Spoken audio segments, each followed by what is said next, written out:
And in this we will learn about the లోహ సంగ్రహణ శాస్త్రం. ధాతువుల నుండి లోహాలను సంగ్రహించడం, వాటిని శుద్ధి చేయడం మరియు మిశ్రమ లోహాలను తయారు చేయటానికి సంబంధించినటువంటి శాస్త్రాన్ని లోహ శాస్త్రం అంటాము.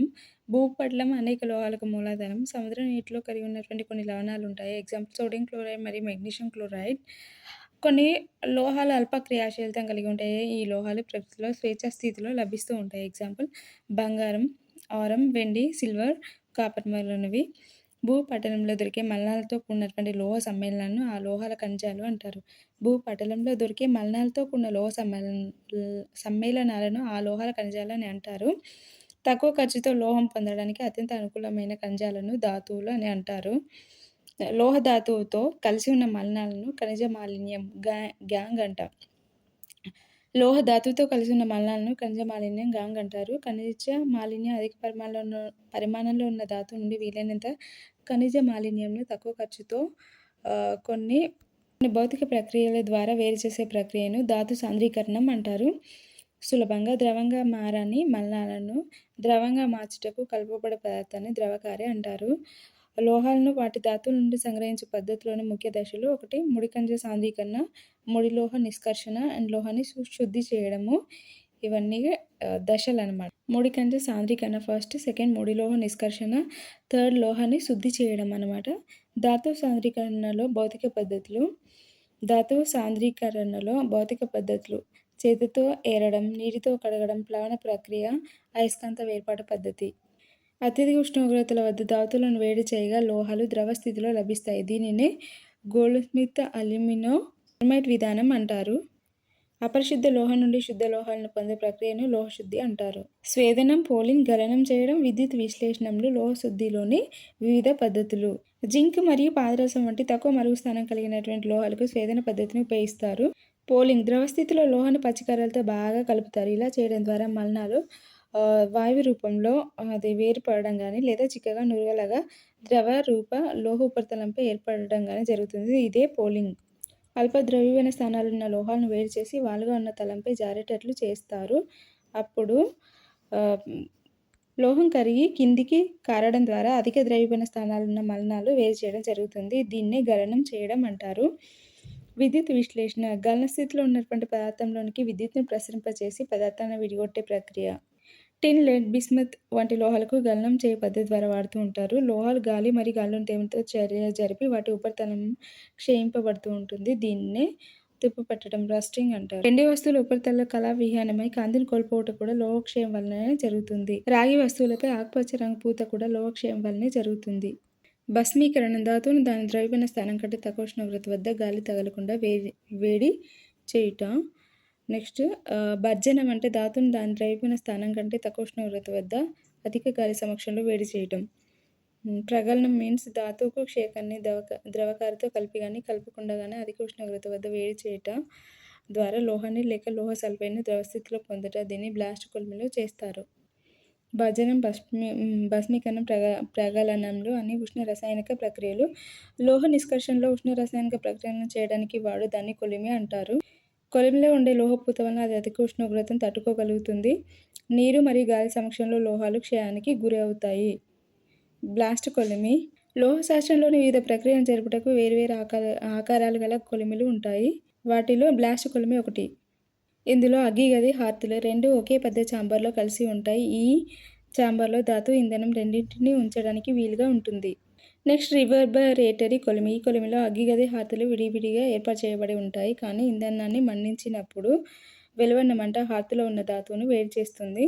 క్రియాశీలత ఆధారంగా లోహాలను అవరోహణ క్రమంలో అమర్చగా వచ్చు శ్రేణిని చర్యాశీలత శ్రేణి అంటారు.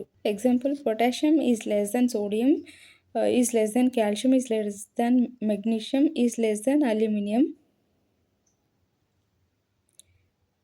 It is less than zinc, less than ferrous, less than lead, ferrous, lead less than copper, these all less than to silver, it is less than to iron.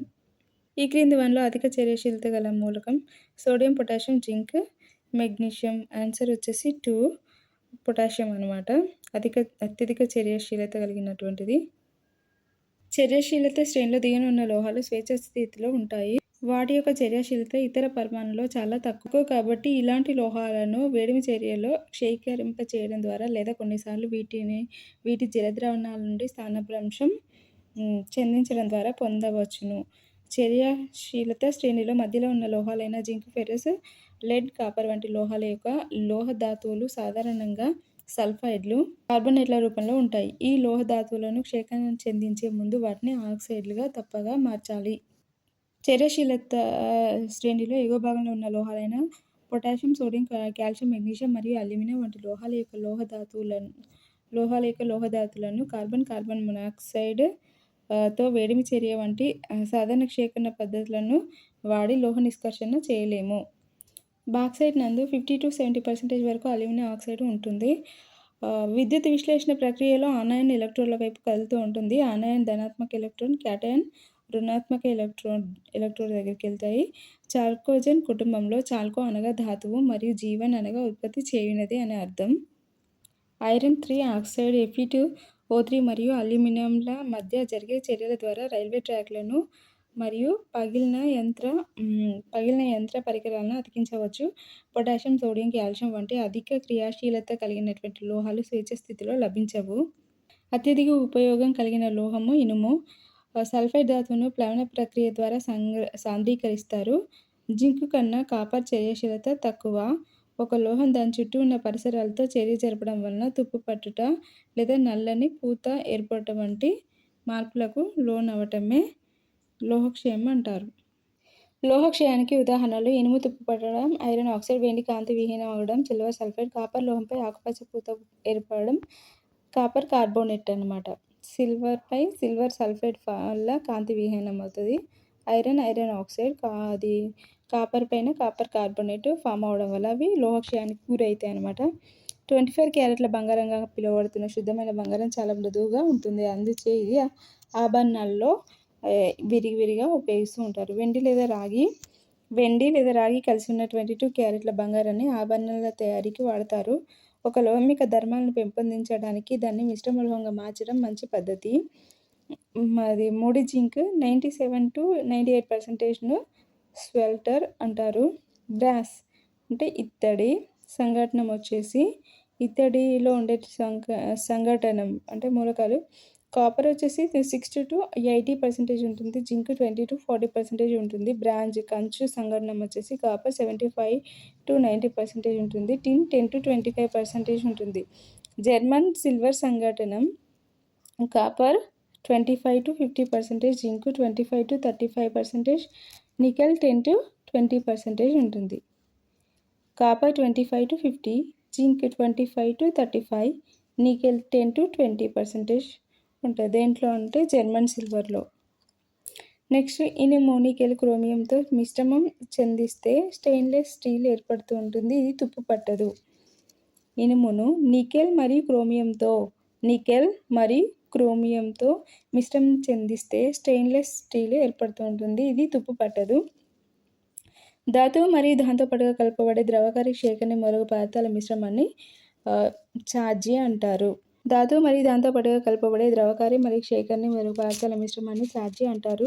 ధాతువుకు మలినాలకు సాంద్రతలో గల తేడా ఆధారంగా నీటి ప్రవాహంలో కడుగుట ద్వారా వాటిని వేరు చేయ పద్ధతిని లెవిగేషన్ అంటారు.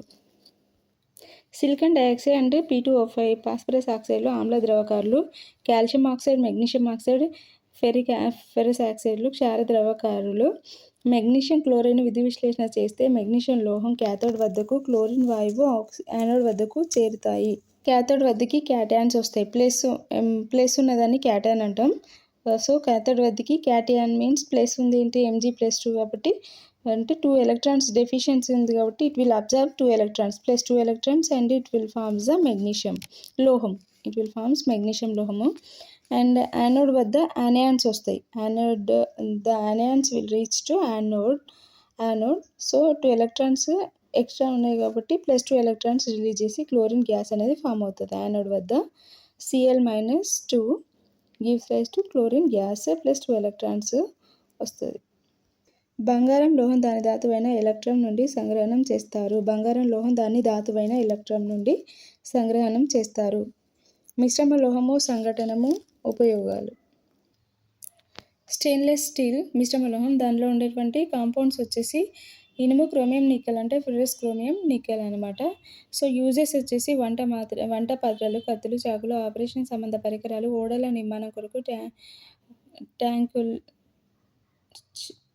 సో, స్టెయిన్‌లెస్ స్టీల్ యూజ్ వచ్చేసి వంట పాత్రలు, కత్తెలు, చాకులు, ఆపరేషన్ సంబంధ పరికరాలు. స్టీల్ అంటే ఇనుము, కార్బన్ అనేది ఉంటుంది. ఐరన్, కార్బన్ ఉంటుంది. సో, ఓడల నిర్మాణం కొరకు ట్యాంకులు, రైల్వే లైన్లు, బ్రిడ్జిలు మరియు యంత్రాలు. నెక్స్ట్ ఇత్తడి, కాపర్ మరియు జింక్. ఇత్తడి మీన్స్ కాపర్ అండ్ జింక్. పాత్రలు, పనిముట్లు, యంత్ర భాగాలు. నెక్స్ట్ తీగలు, సంగీత వాయిద్యాలు, అలంకరణ సామాగ్రి. కంచు అంటే కాపర్ మరియు టిన్. విగ్రహాలు, అలంకరణ సామాగ్రి, నాణాలు, వంటపాత్రలు, గంటలు మరియు మెడల్స్. నెక్స్ట్ మంచి వెండి అంటే సిల్వర్ మరియు కాపర్. ఆభరణాలు, పూజ సామాగ్రి, పల్లెలు, అలంకరణ సామాగ్రి. నెక్స్ట్ నిక్రోమ్ అంటే నికెల్, ఇనుము, క్రోమియం, మాంగనీస్. ఉష్ణ విద్యుత్ పరికరాలు. డ్యూరా అల్యూమినియం అంటే కాపర్ మరియు అల్యూమినియం ఉంటే దాన్ని డ్యూరా అల్యూమినియం అంటాం. నిక్రోమ్ అంటేనేమో నికెల్, ఇనుము, క్రోమియం, మాంగనీస్. నిక్రోమ్ నికెల్, ఇనుము, క్రోమియం, మాంగనీస్ ఉంటుంది. ఉష్ణ విద్యుత్ పరికరాల్లో యూజ్ చేస్తూ ఉంటాం. డ్యూరా అల్యూమినియం అంటే కాపర్, అల్యూమినియం ఉంటుంది. విమాన పరికరాలు యూజ్ చేస్తాం. డ్యూరాలిమిన్ను విమానాల పరికరాల్లో యూజ్ చేస్తూ ఉంటాము. సోల్డర్ అంటే లెడ్ మరియు టిన్. సోల్డర్, లెడ్, టిన్. ఎలక్ట్రిక్ కనెక్షన్స్లో యూజ్ చేస్తాము. సోల్డర్స్ని ఎలక్ట్రిక్ కనెక్షన్లో యూజ్ చేస్తూ ఉంటాము. ఆల్నికో ఇనుము, అల్యూమినియం, నికెల్ అండ్ కోబాల్ట్. ఇనుము, అల్యూమినియం, నికెల్, కోబాల్ట్. అయస్కాంతాల్లో యూజ్ చేస్తాం. ఆల్నికోను అయస్కాంతాల్లో యూజ్ చేస్తూ ఉంటాం. ధాతువుల రసాయన స్వభావము. లోహాలు సహజ స్థితిలో ఉండేవి ఏంటి అంటే copper, aurum, silver, aurum, mercury and asbestos, stibium and bismuth. Next oxides వచ్చేసి ferrous, aluminium, manganese, tin, titanium, zirconium, chromium. ఇవన్నీ ఆక్సైడ్స్గా ఉంటాయి. Ferrous, aluminium, manganese, tin, titanium, zirconium, chromium. Next సల్ఫైడ్స్గా ఉండేవేమో zinc sulphide, cadmium sulphide, mercury, copper, lead, ferrous, cobalt, nickel, molybdenum, asbestos, stibium, bismuth, silver. ఇవన్నీ కూడా ఆక్సైడ్స్లో ఉంటాయి. Zinc, cadmium, mercury, copper, lead, ferrous, cobalt, nickel, molybdenum, asbestos, stibium, bismuth and silver. Next కార్బోనేట్లుగా ఉండేటువంటి మూలకాలు వచ్చేసి magnesium, calcium, strontium, barium, ferrous, lead, zinc, copper. Magnesium, calcium, strontium, barium, ferrous, lead, zinc, copper. Next హాలైడ్లుగా మనకి లభించే మూలకాలు sodium, potassium, rubidium, caesium, magnesium, calcium, silver. Sodium, potassium, rubidium, caesium, magnesium, calcium, silver. సల్ఫేట్స్గా ఉండేవేమో calcium, strontium, barium, magnesium, lead. Calcium, strontium, barium, magnesium, lead. Next సిలికేట్లుగా ఉండేవేమో lithium, sodium, potassium, magnesium, calcium, beryllium, aluminium, ferrous, zinc, nickel. Lithium, sodium, potassium, magnesium, calcium, beryllium, aluminium, ferrous, zinc, nickel. ఫెజినే అనమాట. లోహము పేరు ఇనుము haematite, Fe2O3. Next magnetite అంటే Fe3O4. Fe3O4ని magnetite అంటాము. Fe2O3ని haematite అంటామంట. Next aluminium దాని యొక్క లోహాల పేర్లు. అల్యూమినియంతో తయారయ్యేటి బ్యాక్ సైడ్ వచ్చేసి Al2O3 2 moles of H2Oను బాక్సైట్ అంటాం. Al2O3 2 moles of H2Oను బాక్సైట్ అంటాం. మ్యాంగనీస్తో ఉండేటువంటి లోహాలు వచ్చేసి పైరోసెల్యుసైట్ అంటే MnO2. Manganese oxide. Next zinc తోటి జింకైట్, ZnOని జింకైట్ అంటాము. టిన్ కేసిటరైట్, SnO2ను కేస్టరైట్ అంటాం. నెక్స్ట్ కాపర్ క్యూప్రసైట్, కాపర్ ఆక్సైడ్ అంటే C2O, క్యూప్రైట్ అంటాం. కాపర్ C2Oను క్యూప్రైట్ అంటాం. SnO2ను కేస్టరైట్ అంటాం. నెక్స్ట్ యురేనియంతో అది ప్రిపేర్ అయ్యేది U3O8 పిచ్ బ్లెండ్ అంటాము. నెక్స్ట్ థోరియం O2 మోనాసైట్ అంటాము. నెక్స్ట్ లెడ్ ఆక్సైడ్ని లిథార్గే అంటాం. థోరియం ఆక్సైడ్ని మోనాసైట్ అంటాం. యురేనియం ఆక్సైడ్ U3O8ని పిచ్ బ్లెండ్ అంటాము. Ce2Oని కుప్రైట్ అంటాము. SnO2ను కేసిటరైట్ అంటాము. ZnOని జింక్ ఆక్సైడ్ని జింకైట్ అంటాం. MnO2ను పైరోసెల్యులైట్ అంటాము. Bauxite Al2O3 2 moles of H2O. Magnetite అంటే Fe3O4. హేమటైట్ అంటే Fe2O3. లోహము పేరు మెగ్నీషియం మ్యాగ్నెసైట్ MgCO3. మెగ్నీషియం కార్బోనేట్ని మ్యాగ్నెసైట్ అంటాము. కాల్షియంతో డోలమైట్ కాల్షియం కార్బోనేట్ మెగ్నీషియం కార్బోనేట్ని రెండింటిని కలిపి డోలమైట్ అంటాము. కాల్షియం కార్బోనేట్ని లైమ్ స్టోన్ అంటాము. నెక్స్ట్ ఇనుముతో తయారయ్యేటివి FeCO3 అంటే ఫెర్రస్ కార్బోనేట్ని సిడెరైట్ అంటాం. FeCO3ని సిడెరైట్ అంటాము. కాపర్ తోటి ప్రిపేర్ అయ్యేది కాపర్ హైడ్రాక్సైడ్ కాపర్ కార్బోనేట్ని మలాచైట్ అంటాం. Malachite copper hydroxide and copper కార్బోనేట్ని మలాచైట్ అంటాము. నెక్స్ట్ లెడ్ కార్బోనేట్ను సెరుసైట్ అంటాం. లెడ్తో ప్రిపేర్ అయ్యేది లెడ్ కార్బోనేట్ని సెరుసైట్ అంటాం అన్నమాట.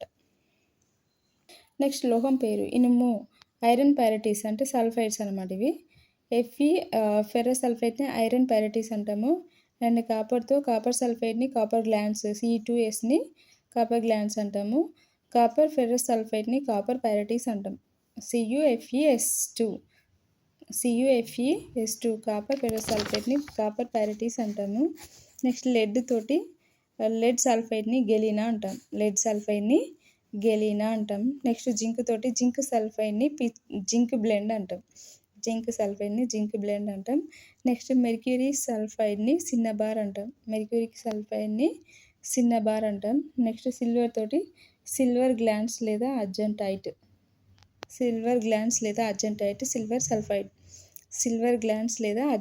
Silver sulphite. సల్ఫేట్ ధాతువు లోహము పేరు బేరియం సల్ఫేట్ వచ్చేసి బేరైట్స్ అంటాము. లెడ్ సల్ఫేట్ని లెడ్ అంటాము. లెడ్ సల్ఫేట్ని ఆంగ్లసైట్ అంటాము. Next magnesium sulphate 7 moles of H2Oను ఎప్సమ్ సాల్ట్ అంటాం. మెగ్నీషియం సల్ఫేట్ 7 moles of H2Oను ఎప్సమ్ సాల్ట్ అంటాము. అండ్ కాల్షియం సల్ఫేట్ని ఎన్హైడ్రేట్ అంటాం. కాల్షియం సల్ఫేట్ 2 moles of H2Oను జిప్సమ్ అంటాం. కాల్షియం సల్ఫేట్ 2 moles of H2Oను జిప్సమ్ అని అంటాం. నెక్స్ట్ ఏంటంటే హాలైట్ ధాతువు లోహము పేరు హాలైట్స్ అనమాట. ఇవి సిల్వర్ క్లోరైడ్ హానో సిల్వర్ అంటాం. సిల్వర్ క్లోరైడ్ని హానో సిల్వర్ అంటాము. సోడియం క్లోరైడ్ని రాక్ సాల్ట్ అంటాం. పొటాషియం అండ్ మెగ్నీషియం కార్నలైట్ అంటాం. Potassium chloride magnesium chloride 6 moles of H2Oని కార్నలైట్ అంటాం. Potassium chloride magnesium chloride 6 moles of H2Oని కార్నలైట్ అంటాం. నెక్స్ట్ పొటాషియం KClని సిల్వైన్ అంటాం. పొటాషియం క్లోరైడ్ని సిల్వైన్ అంటాం. నెక్స్ట్ ఫ్లోరైడ్ ధాతువు లోహము పేరు ఫ్లోరైడ్స్ అనమాట. ఇవి కాల్షియం ఫ్లోరైడ్ని ఫ్లోరోస్పర్ అంటాం. Aluminium Na3Al(F6). సోడియం అల్యూమినియం ఫ్లోరైడ్ని క్రయోలైట్ అంటాం. Na3Al(F6)ని క్రయోలైట్ అంటాం. CaF2 కాల్షియం ఫ్లోరైడ్ని ఫ్లోరోస్పర్ అంటాం. నెక్స్ట్ సిలికాన్ ధాతువు లోహము పేరు zinc 2 moles of zinc oxide silicon dioxide 2 moles of H2Oను హెమిమోర్ఫైట్ అంటాం. 2 moles of zinc oxide silicon dioxide 1 mole of H2O. Next అల్యూమినియంతో ప్రిపేర్ అయ్యేటువంటి సిలికాన్ ధాతువు వచ్చేసి K2O Al2O3 6 moles of silicon dioxide. K2O Al2O3 6 moles of silicon dioxideని felspar అంటాం.